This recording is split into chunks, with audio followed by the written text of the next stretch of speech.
Bom dia, galera, Gustavo Araújo aqui. Esse vídeo vai ser circulado aí nas plataformas e fiquei com o rosto bem grande, né? Podia ficar mais assim, mais distante. Mas traga aí as notícias, análises da semana a toda, né? Desde aqui do município até as notícias nacionais que circularam bastante essa semana. E vamos começar pelas apostas aí, pelas bets, né? Jogo do Tigrinho. Também tem são jogos de azar. Também tem as apostas do futebol aí, as bets, que tá dando lucro para milhões aí, bilhões pra galera aí. E até agora não se fala assim de quanto que isso daí tá arrecadando, porque tem muita plataforma ilegal também. Embora o governo tenha tentado regularizar, tem bastante coisa ainda que não está regularizada. E qual que é o maior enfrentamento? Como que eles ditam as regras e às vezes ele só recai sobre um apresentador. E neste caso, toda essa mobilização está caindo contra os influencers. Porque qual que é a grande jogada da grande mídia, né? As redes sociais, a informação, hoje ela consegue ser extraída de pessoas que não têm vínculo a uma instituição, entendeu? A Rede Globo, etc., a Bandeirantes. E esse influencer por si só, ele tem milhões de espectadores, né? E ele consegue hoje potencializar uma marca. Uma coisa que era só centrada a só um monopólio da grande imprensa, da grande mídia. Então, assim, tem colocado para nós que o grande problema seria os influencers e não o jogo, entendeu? Então, assim, nós temos que combater o jogo de azar, né? Se o governo regulamentou, qual que é a maior política hoje que nós temos que acertar e ir para cima? É contra o jogo de azar.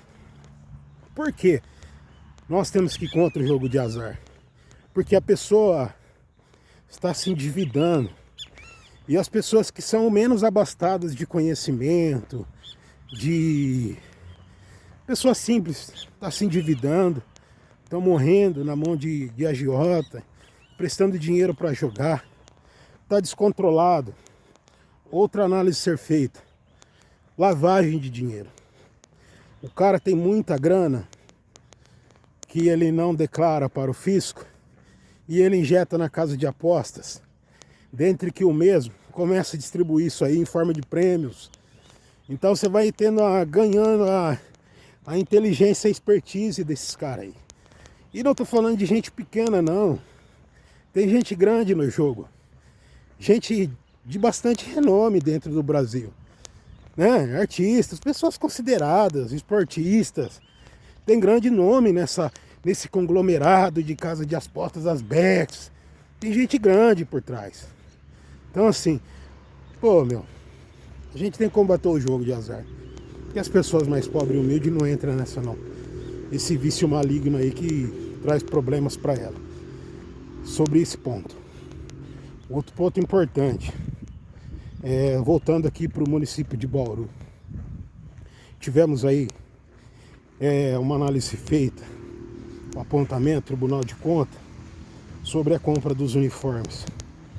Algo que foi bastante debatido no ano passado, na Câmara Municipal, e nada se deu por sanada essa questão aí da compra dos uniformes.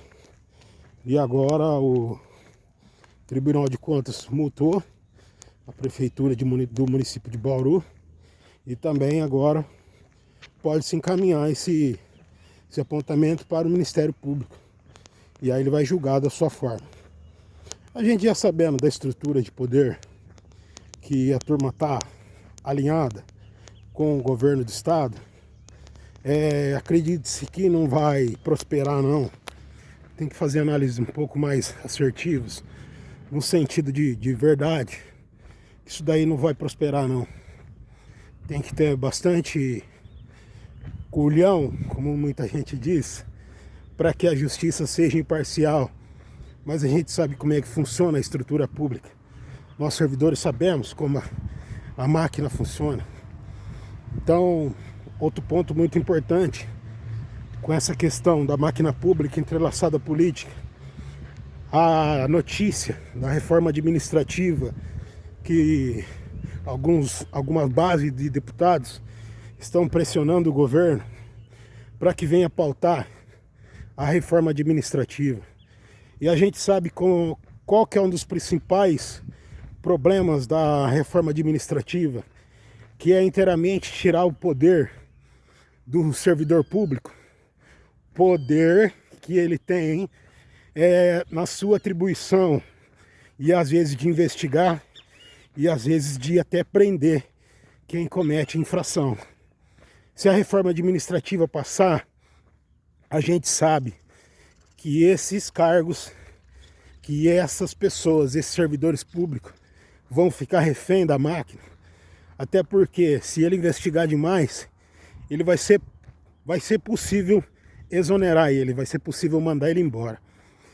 Então, quem tem opinião própria, igual esse boca aberta aqui, pode ter problemas no futuro, se caso essa reforma administrativa passar, porque é a lei da mordaça. O servidor público não vai poder fazer o certo. Ele não vai poder assim, trazer luz aonde existe trevas. Então são essas pautas que eu tenho para trazer hoje.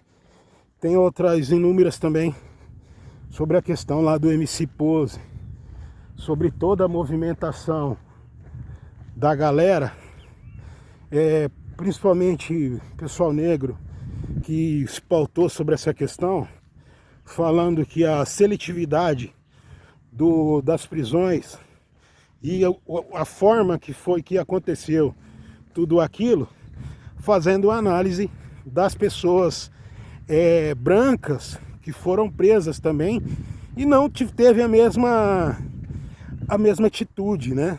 Trouxeram lá o Roberto Jefferson, tem outras pessoas dentro de condomínio também, que não teve toda aquela exposição de algema, a mão na cabeça e etc, etc.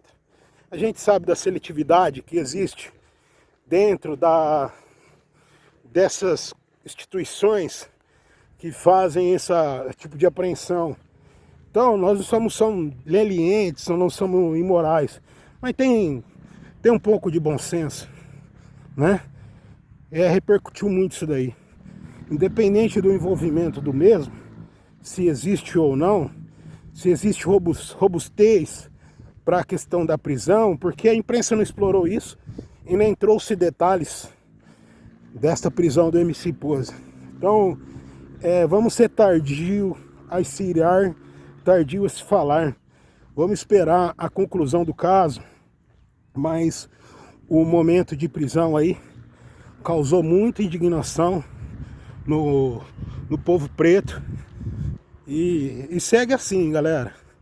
Um forte abraço, um abençoado sábado. É dia de cardio. E por enquanto a gente só deu uma aquecida. Vamos dar uma alongada aí. Tamo junto. Fé no Pai que o inimigo cai.